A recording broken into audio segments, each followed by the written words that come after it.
Arkamdan ağlayacağımı bile bile neden yüzüme güldün? Sensiz olacağımı bile bile bana kendini neden yar ettin? Bırakıp gitmene arkamdan ağlayacağımı bile bile neden yüzüme güldün? Çok şey kayıp, fazlasıyla ayıp ettin, her şeyi sayıp bana saygısızlık ettin. Çok şey kayıp, fazlasıyla ayıp ettin, her şeyi sayıp bana saygısızlık ettin. Beni kendine aşık, kendini de bu aşka tanık ettin. Sonradan sensiz olamam sanıp duvarları bana dost ettin. Belki de haklıydın, sen sadece kendine saklıydın. Dur ileri gitmeyelim dediğimde ben de duracaksın sandım. Beni kendine aşık, kendini de bu aşka tanık ettin. Sonradan sensiz olamam sanıp duvarları bana dost ettin. Belki de haklıydın, sen sadece kendini saklıydın. Dur ileri gitmeyelim dediğimde ben de duracaksın sandım.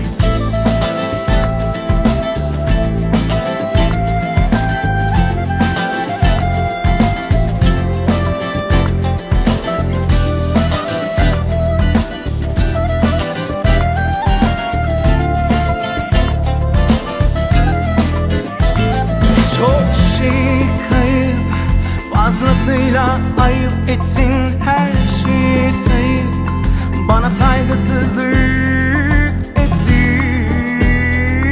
Çok şey kayıp, fazlasıyla ayıp ettin, her şeyi sayıp bana saygısızlık ettin.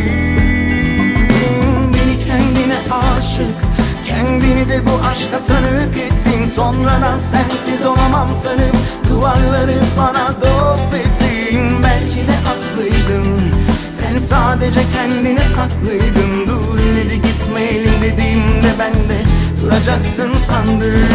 Beni kendine aşık, kendini de bu aşka tanık ettin. Sonradan sensiz olamam sanıp duvarları bana dost ettin. Belki de haklıydın, sen sadece kendine saklıydın. Dur ileri gitmeyelim dediğimde ben de duracaksın sandım.